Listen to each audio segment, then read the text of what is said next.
Oh, my God. That sucks. We got Angry Video Game Nerd on the phone. Angry Game Video Nerd, how are you? Hey, how are you? It's Opie and Anthony, Jim Norton, and a bunch of other guys. How are you? I said that already. I'm pretty good. Good. Yeah, watched some of your work. I loved it. I mean, Nice. it's nostalgic, brings back memories of playing some of these shitty games. And you got quite the take on it. It's not just like you're reviewing these things, but you're kind of passionate about it. Yeah, you got a great way about you as you do this. Yeah.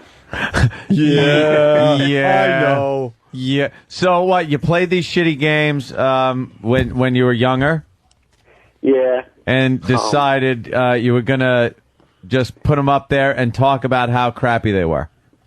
Yeah, like the first one I did, it was just some little joke, and just some stupid thing I did, and I thought it was just funny. Like the whole joke was like, who would care about all these old games?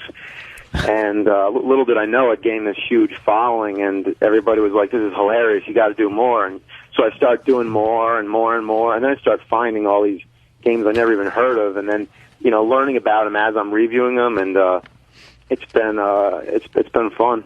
What was the first game you reviewed?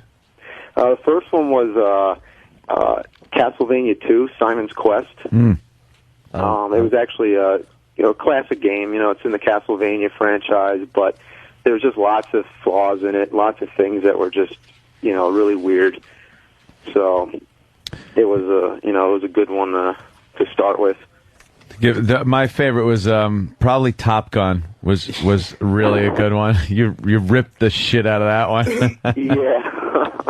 My favorite thing about the Top Gun one, I was watching some of these last night, and I was taking a look at the Power Glove one that you reviewed. Yeah. And the best part about the Power Glove one is that he's playing time. The thing was impossible to use, but he's playing Top Gun. What was the Power Glove? It was this awful. To be perfectly honest, it really reminds me of what the Wii is now.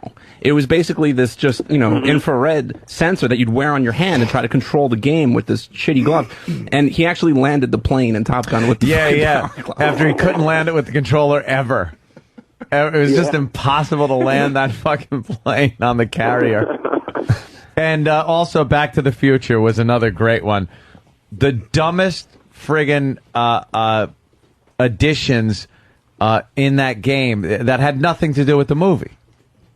Yeah, like most of the games I do are NES games or movie-based games. Yeah, and a lot of times it's fun to compare the movies with the games, and it's like, where did they come up with these ideas? Like the bowling balls. Yeah, bowling balls. It's like, what the hell does that have to do? Yeah. Now, what are you playing now? Do you actually play games now, like new games? I try to, but I'm too occupied with just playing crappy games. It'd be nice to play some good games here and there.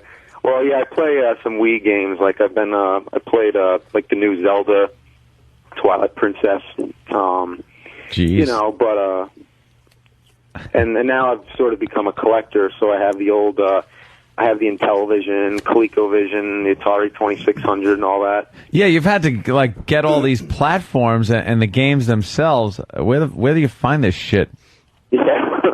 Yeah, a lot of times, sometimes it's eBay, and I have a PayPal donation on my site, so people donate.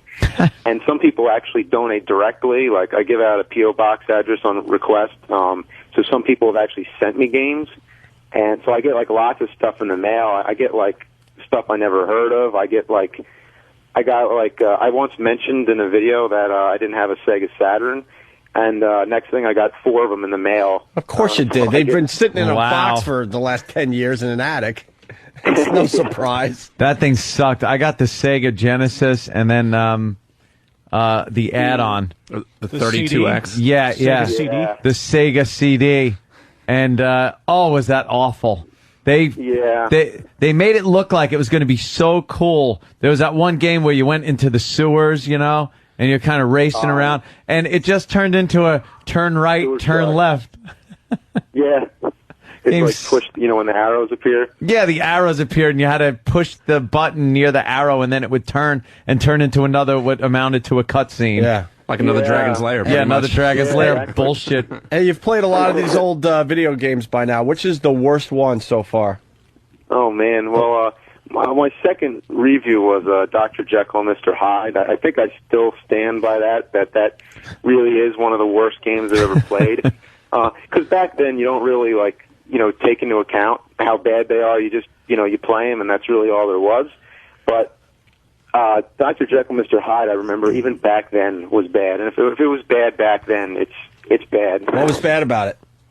It doesn't really make any sense, basically. You're just walking, and then all of a sudden, lightning strikes, and you're dead. And that's it. That's pretty much the game. It's like, you put it in for 10 seconds, and you're done. But what are you supposed to do?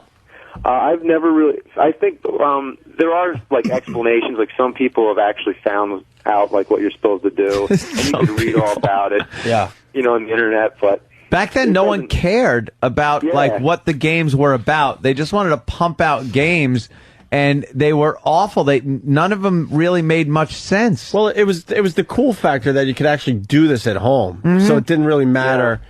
They didn't really have to put a lot of thought into the actual game. Because remember, there's a lot of us out there that remember playing Pong and thinking that was the coolest thing ever. So, yeah. Well, it was for a little while. You go from Pong to some of these other games that had no point. They look cool as hell, and that's all that mattered. I like the franchises that are still out there, and you compare the two, Microsoft Flight Simulator. It looks hysterical in its first generation. The frame rate was ridiculous. You'd go to turn the plane, and it wouldn't turn, so you'd keep the joystick over, and then you realize it's going to turn 5 seconds later, and you're upside down, and then you try to turn it back. And now you look at the new Flight Simulator from Microsoft, and it's just the graphics are amazing. It looks photorealistic. Wow. But, that franchise just kept going. And actually, I remember playing that first one, though, and thinking, oh, this is so cool. It's really like flying a plane. And now you look back on what was I thinking? Yeah, right? it's a joke. Yeah. And the other thing I want to mention, you also review the porn games. There was a time where the porn games became pretty hot. There were a lot of them out there. What do you have to say about that? Well, Atari 2600 was an interesting case. I mean, it was the console that put, games in the pop culture, but they would just, for one thing, there was just endless supply of games on Atari because Atari didn't need to approve any of the games that were made for it. That anybody could just make an Atari game and sell it as long as if you have the technical. Yeah, like today, people are still making homemade Atari games here and there, but back then, there would just be all this ridiculous stuff, all these porn games, and there was the horror games, there was Halloween and Texas Chainsaw Massacre. And you see a head get decapitated, and there's little pixelated blood comes out. And back then, that was shocking. That was unheard of. So they wouldn't be able to sell it, and they'd have to take it off the shelves and only give it out on a request basis. People come in and ask for it, they have it hidden behind the counter. Yeah, I saw that Halloween review that you did, and the game was so homemade that they didn't even have art for a sticker to put on the console, to put on the cartridge itself. So it was just a peel-off sticker, and someone wrote with marker Halloween. They ran out of labels, so they actually wrote on it with a marker. The funny one was what was it? The Indian raping? No, the cowboy Custer's. Oh yeah, you had to rape the Indian squaw. Right. And there was sperm flying from the against sky the or cactus. Something? Against the cactus, right. That one was hilarious. Yeah, the jizz eater one, I can't remember the name of it. Oh, yeah, where you beat him and eat him. Beat him and eat him, right. Yeah, it looks like jizz was shooting out. Yeah. And then there was the other version. Yeah, there was the other one where the whore was squirting titty milk off of the building. Oh, that's right. You had to avoid the titty milk. It was the same game with the gender reversed. Right. Yeah. And they were the most deceiving boxes ever. Because on the outside of the box, it looked so cool that you wanted to play it. And then you'd play the game and realize it was some side-scrolling Like, just piece of shit. And they would always make these ridiculous claims on the box that you would know. Like, where were they getting it from? Like, in one of James's reviews for Rocky for the Sega Master System, it says on the cover, it just says double the mega power.